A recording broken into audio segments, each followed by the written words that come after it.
జై సద్గురు బ్రహ్మరాజుకి జై.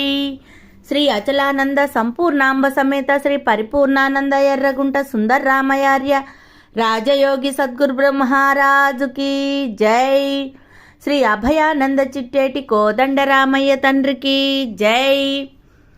శ్రీకృష్ణ దేశికేంద్రుల వారిచే విరచితంపైన క్షరాక్షరోపాధి ద్వైదోషరహిత పరమతత్వ కంద పద్యములు 255, 256. 10-25 ఈ సదమల కందములు వీట్ని సదయామతులై ముదమున మీరు వినెదరని మదిలోపల దలచి చేస్తి మానవులారా. ఎవరి పద్యములన్నీయు వివరింతురు వారికెల్ల విద్యల్ దవిలి బాధింపవెన్నడు భవనాశ స్థితులు లేక ప్రబలు దురెపుడున్.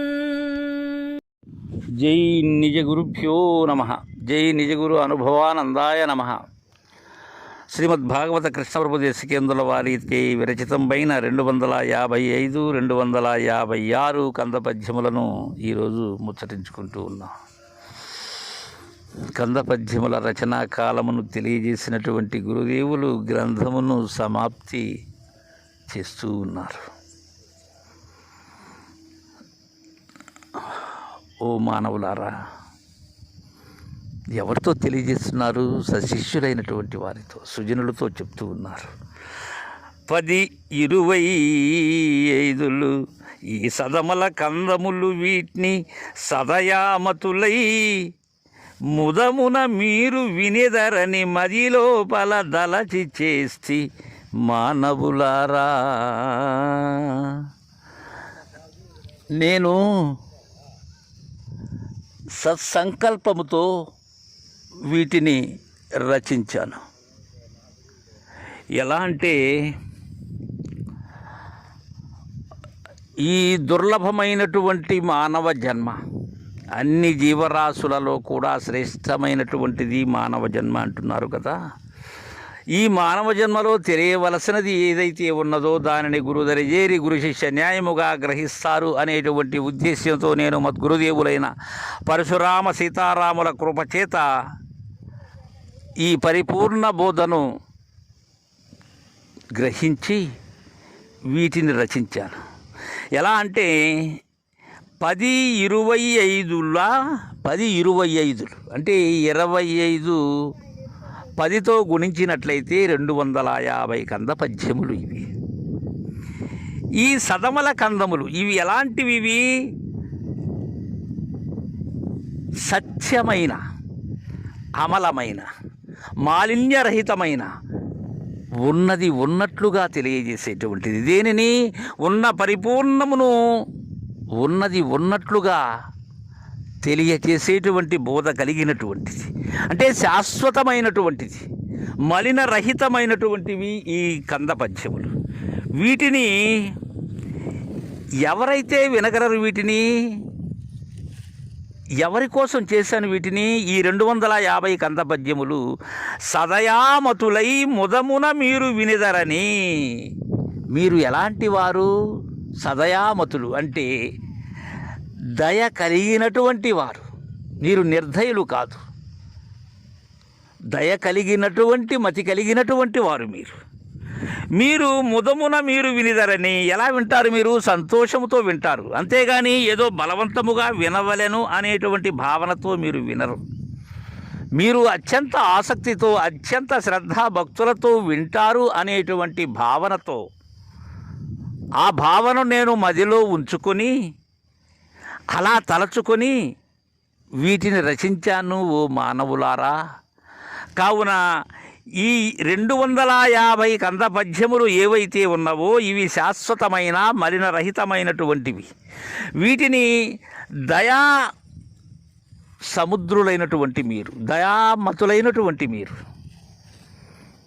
మీరు వింటారు అనేటువంటి భావనతో నేను అలా తలచి చేశాను అని తెలియజేసి, తదుపరి ఈ గ్రంథము, ఈ కంద పద్యముల యొక్క కూర్పు ఏదైతే ఉన్నదో వీటిని వినిన వారికి అలానే వీటిని చదివిన వారికి, వీటిని చక్కగా వివరించినటువంటి వారికి ఎలాంటి ఫలము లభిస్తుందో తెలియజేస్తూ ఉన్నారు గ్రంథ ఫలశ్రుతిగా కృష్ణప్రభు దేశికేంద్రుల వారు. ఎవరి పద్యములన్నీయు వివరింతురు వారికెల్ల విద్యల్దవిలి బాధింపవెన్నడు భవనాశ స్థితులు లేక ప్రబలుదురెప్పుడున్. ఎప్పుడు ప్రబలతో ఉండబడేటువంటిది ఏది? పరిపూర్ణమే. అది మార్పు చెందనటువంటిది.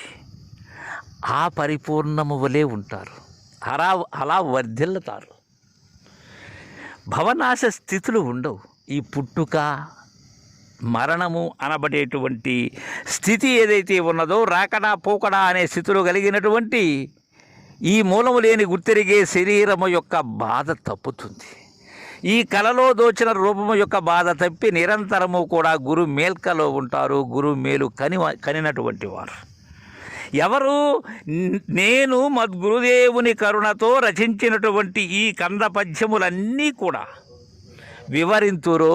చక్కగా వీటిని ఎవరైతే వివరించుకొని గ్రహించి బోధ స్థితి పురుషులై ఉంటారో, ఇంకా వీటిని ఎవరికైతే గురు శిష్య న్యాయముగా ఆసక్తిగా వచ్చినటువంటి వారికి వీటిని వివరించి అందచేస్తారో, నేను ఏ విధముగా రచించానో తద్విధానంగానే వీటిని ఎవరైతే తెలియచేస్తారో వారికి,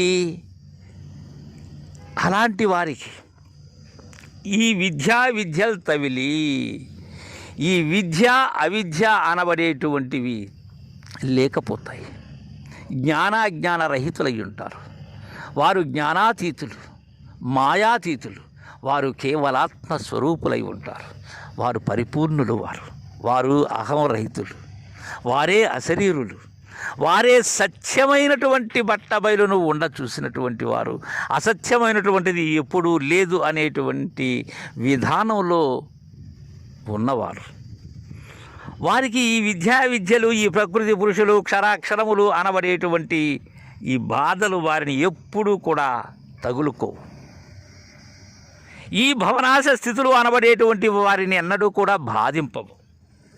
ఇవేవీ లేకుండా వారు వర్ధిల్లతారు అని గ్రంథ ఫలాన్ని మనకు కృష్ణప్రభు దేశికేంద్రుల వారు తెలియజేశారు. జై గురుదేవా.